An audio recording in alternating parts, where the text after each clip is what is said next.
ओलीको कर्तृत्व बाँकीमा केही बुझ्दिनँ केही बुझ्दिनँ दुर्गा प्रसादजीलाई के भन्नुहुन्छ दुर्गा प्रसादमा धन्यवाद हुन्छ मर्ने जिन्दगी हो हान्नुहोस् अहिले पनि गोली साथ थाम्छु किन भागे सब आरोप लगाएको ज्यान जोगाउन सबै हात छ भागे तपाईँ ज्यान जोगाउन सबै मर्नको लागि आएको भने हो फेरि ज्यानको माया त लाग्दो हो मेयर साहबले नि राति 1:30 बजे लेख्नु भएको छ बाहरू के सिकाउने हाम्रो नानी हो जस्तो मानौँ न हिजो एसएलसी थियो हिजो एसएलसीको बेला नगरपालिकाले आफ्नो गाडीमा राखेर मान्छेलाई स्टुडेन्टहरूलाई सेफ तरिकाले घरसम्म पुर्याइदिनु छ बालिन शाहलाई म जिन्दाबाद भन्छु बालिन शाह एउटा चाहिँ देशको चाहिँ राम्रो व्यक्ति हो मरेर के फाइदा हो दुनियाँलाई मारेर केही फाइदा भएन बडा नोक्सानी भयो यसमा त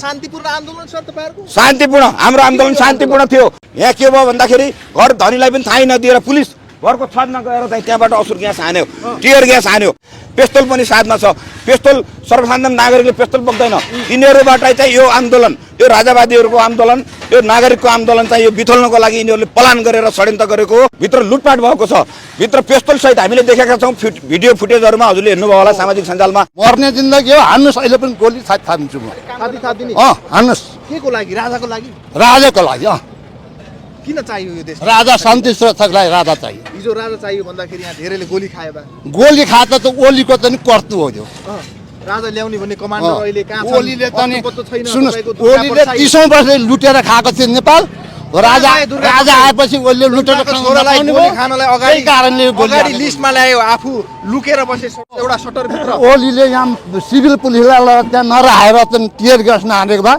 यो दुर्दशा हामीले देख्नु पर्थ्यो आज नेपालमा के तपाईँलाई ओलीले खटाएर पठाएको हो होइन हामी त जनताको पक्षमा छौँ पत्रकार जनताको पक्षमा छैन हामीले पनि भन्नुहोस् तपाईँ हामीले जनताको प्रश्न हो च्यापच्याप्ती सामाजिक सञ्जालबाट लेख्नु भएको छ उहाँहरू हो देखेको छ दुर्गा प्रसाद ठिक गरे जे गरे यसो हो दुर्गा प्रसाद सही हो कि गलत त्यो चाहिँ भन्दिनँ होइन किनभने जे यहाँ भयो त्यो चाहिँ नहुने कुरा थियो नहुनु पर्ने कुरा हो किनभने अब हजुरको मानौँ न राजाको पालामा राजा हटाए किन गणतन्त्र चाहियो भनेर गणतन्त्र यस्तो हो भने चाहिँ चाहिएन सिधा कुरा यस्तो अवस्था भयो भने राजा चाहिन्छ दर्शकबिन नमस्कार अनि हार्दिक स्वागत छ यतिखेर हो खबर हेर्दै हुनुहुन्छ म मनोज श्रेष्ठ यतिखेर हामी तीनकुनेमा आएका छौँ र हिजो रण मैदान बनेको यो तीनकुनेको अवस्था के छ भनेर तपाईँलाई देखाउनको निम्ति आएका छौँ भने देख्न सक्नुहुन्छ अहिले पनि कर्फ्यू जारी छ नेपाल आर्मी नेपाल सेना तपाईँले चोक चोकमा देख्न सक्नुहुन्छ सुरक्षाको निम्ति उहाँहरू खटिराख्नु भएको छ महानगरको टिम पनि सरसफाइमा एका बिहानैदेखि खटिराख्नु भएको छ धेरै जनताहरू आवत जावत गरिराख्नु भएको छ तर ठाउँ यतिखेर जुन रणमैदान बनेको थियो यहाँको अवस्था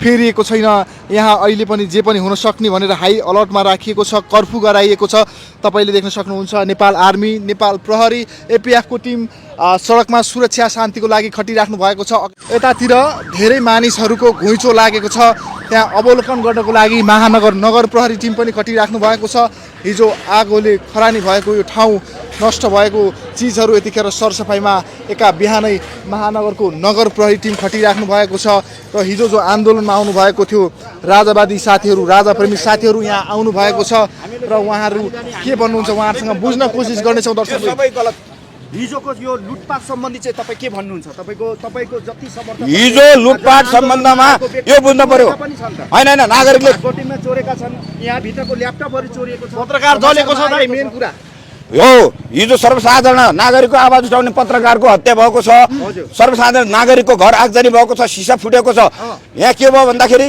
घर धनीलाई पनि थाहै नदिएर पुलिस घरको छतमा गएर चाहिँ त्यहाँबाट असुर ग्यास हान्यो टियर ग्यास हान्यो अनि त्यसपछि चाहिँ त्यसरी चाहिँ अर्को पक्षको चाहिँ घुसपैठ गरेर चाहिँ भित्र लुटपाट भएको छ भित्र पेस्तोल सहित हामीले देखेका छौँ भिडियो फुटेजहरूमा हजुरले हेर्नुभयो होला सामाजिक सञ्जालमा पेस्तोल पनि साथमा छ पेस्तोल सर्वसाधारण नागरिकले पेस्तोल बोक्दैन यिनीहरूबाट चाहिँ यो आन्दोलन यो राजावादीहरूको आन्दोलन यो नागरिकको आन्दोलन चाहिँ यो बिथोल्नको लागि यिनीहरूले प्लान गरेर षड्यन्त्र गरेको हो हामीले यसको लागि चाहिँ गम्भीर ध्यान आकर्षण गरेका छौँ र सबै नागरिकहरूलाई भनेका छौँ काठमाडौँ भक्तपुर ललितपुर र कीर्तिपुरवासी लगभग स्थानीय सबै नागरिकहरूलाई भनेका छौँ धैर्य गर्न अनुरोध गर्दछौँ यो राज्य सरकारमा बसेर फेरि सडकमा आन्दोलन गर्ने होइन सडकमा आन्दोलन गरेर नागरिकहरूलाई उतारेर एक आपसमा भिडाउने होइन जनताका समस्या के हुन् वार्ताबाट समाधान गरिनुपर्छ जनताका वास्तविक समस्याहरू समाधान गर्नको लागि सरकार तयार हुनुपर्छ।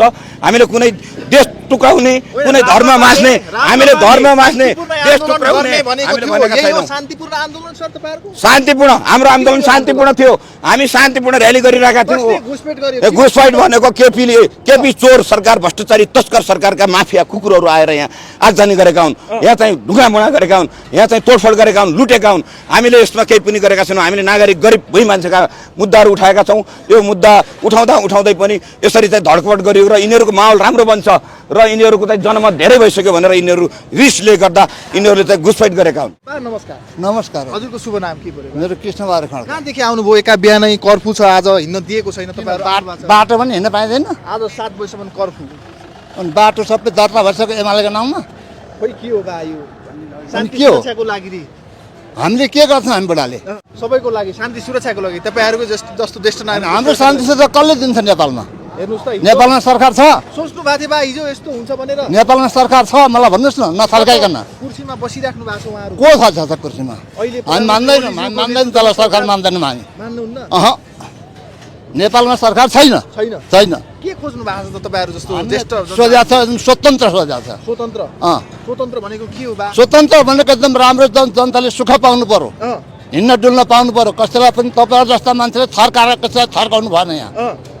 तपाईँहरू जसलाई पनि सोध्नु त थर्काउनुहुन्छ कि तपाईँहरूलाई ओलीले खटाएर पठाएको हो? होइन, हामी त जनताको पक्षमा छौँ। हुनु पत्रकार जनताको पक्षमा छैन। पत्रकार जनताको पक्षमा छैन। के हुनु पर्यो बा? ठ्याक्कै भन्नुस् न। स्वतन्त्र हुनु पर्यो। नेपाली जनताले स्वतन्त्र रूपमा हिँड्न पाउनु पर्यो, खान पाउनु पर्यो, कृषि गर्न पाउनु पर्यो। नेपालका युवाले विदेश जानु भएन।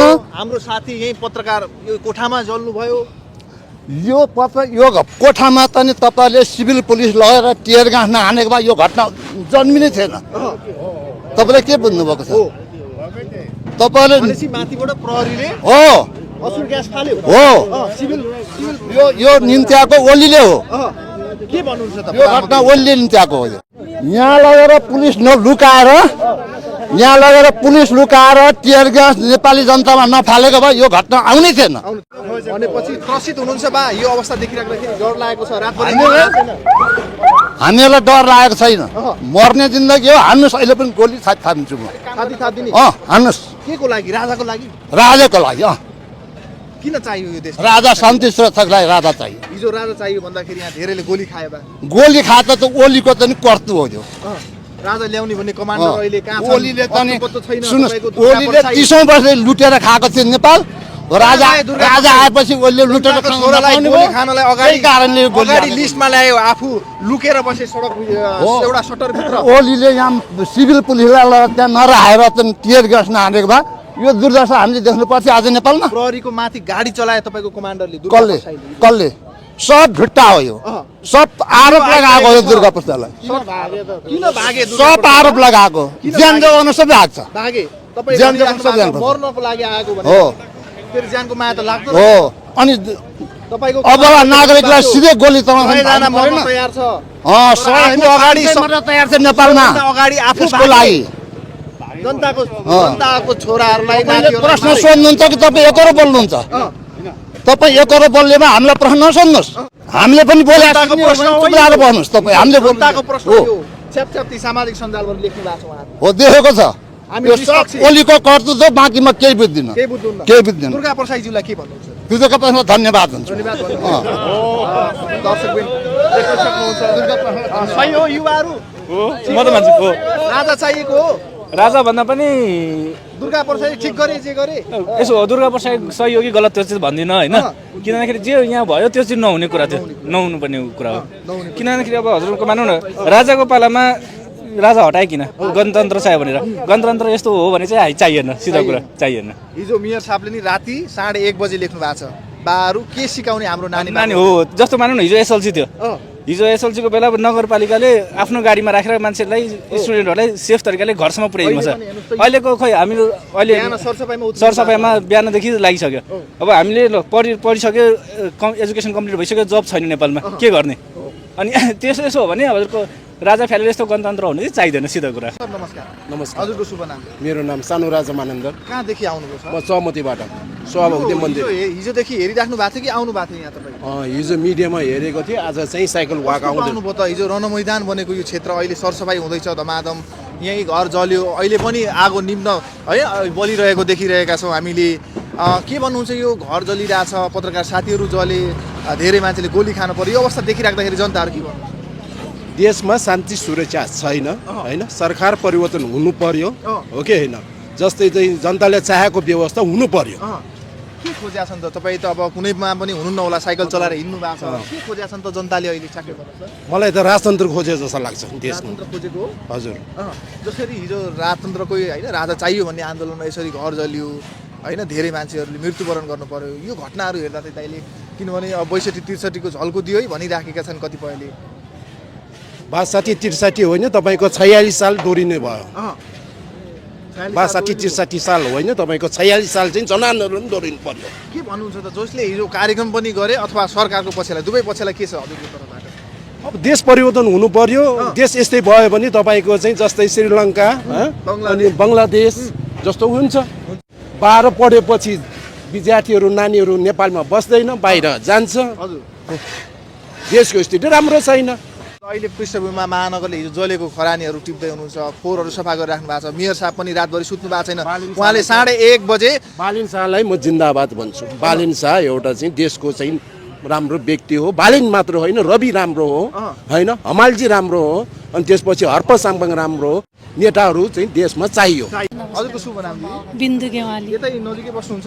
हजुर, म हिजो भर्खर आएको अस्ट्रेलियाबाट, त्यहीँ स्टक भएको छु, अस्ट्रेलियाबाट आउनुभयो? एयरपोर्टमै स्टक भएको छु, कर्फ्यू लाग्यो अनि अहिले यहाँ हेर्न आएको, मर्निङ वाकमा। के भन्नुहुन्छ दिदी, तपाईँ अस्ट्रेलियादेखि होइन यहाँ आउनु हुँदाखेरि यस्तो अवस्था? जसले आन्दोलन गरे पनि क्षतिहरू चाहिँ हुनु भएन, अनि साधारण जनताहरू मर्न चाहिँ भएन भन्ने हो। शान्तिपूर्ण गर्नु पर्यो, अब गर्नै पर्ने हो भने। बा नमस्कार। कहाँदेखि आउनुभयो? म दाङबाट हो। यहीँ बस्छु म। यहीँ बस्नुहुन्छ? हिजो आउनु भएको थियो कि थिएन? हिजो म आँटे गइया थियो, गएको थियो। यस्तो हुन्छ भनेर कल्पना गर्नु भएको थियो? कहाँबाट हुने यस्तो होला भनेर त केही पनि गरेका थिएन। के सोचेको थियो? केही नसोचेको कुरा यस्तो भइसक्यो, के गर्ने? सेनाहरू हेर्नुहोस् त, कहिले यो सडकमा उत्रिँदैन होला भन्नु भएको थियो, अहिले चोकचोकमा छ। चोकमा छ। कसरी हेर्नु भएको थियो घटनालाई? जसरी घर जल्यो, घरभित्र भएको पत्रकार साथीहरू जले, कतिजनाले गोली खानु पर्यो, यो घटना देखिराख्दाखेरि यो त नचाहिने हो बाबु, यस्तो नहुनु पर्ने हो के र। अनि अब एउटा शान्त बाटो गर्ने कुरा हो, पढाइले पनि दमन नगर्ने हो, जनताले पनि त्यस्तो नगर्ने हो। अब के गर्ने? अब सबै यस्तो भइसकेलाई के गर्ने बाबु? यो अलि दुःखको कुरा पर्यो। के फाइदा भयो त्यसमा? केही पनि मरेर के फाइदा भयो? दुनियाँलाई मारेर केही फाइदा भएन, बडा नोक्सानी भयो अब यसमा त, यो ठुलो दुःख भयो अब। शुभ नाम सर? राजदेव। कहाँदेखि आउनुभयो सर? म त यहीँ बस्छु। यहीँ बस्नुहुन्छ? हिजो यहाँ आउनु भएको थियो? म आएको थिएन। अनलाइनतिर हेर्नुभयो? डरलाग्दो अवस्था। नेट पनि छैन हिजोदेखि है? नेटै छैन। अवस्था निकै गम्भीर थियो। ढुङ्गा मुढा भइरहेको थियो। धेरै नेपाली जनताहरू सुत्न सक्नु भएन। एकदम अप्ठ्यारो एकदम। यस्तो कुरा हुनै नहुने हो होइन। अब सरकार यसमा चाहिँ गम्भीर भइदिएको भए यस्तो अवस्था आउने नै थिएन। हाम्रो बुझाइ त अब त्यो हो होइन। अब समझदारीमा गइदिएको भए यस्तो अवस्था आउने थिएन। सबभन्दा पहिला चाहिँ अब चाहिँ यस्ता कुराहरू अब जस्तै अब कुलमान्जीहरूको अवस्थामा निकाल्नु भयो होइन। अब त्यो कुराहरू समझदारीमा गइदिएको भए यो अवस्था सिर्जना नै हुन्थेन होइन। अब चाहिँ मेन कुरा अब चाहिँ त्यही हो। जनताहरूले राजा पनि चाहियो भनेर यो अवस्था होइन खोजिराख्नु भएको छ। अब यस्तो अवस्था भयो भने राजा चाहिन्छ? अब नचाहिएर हुन्छ? राजा त चाहिन्छ, 100% चाहिन्छ। यो गणतन्त्रमा नेताहरूले के गर्न सकेन? जनताहरू कसैको भलो छैन, न जनता सेफ छ न सरकार सेफ छ यसमा। त्यही भएर चाहिँ राजतन्त्र फर्किनै पर्छ।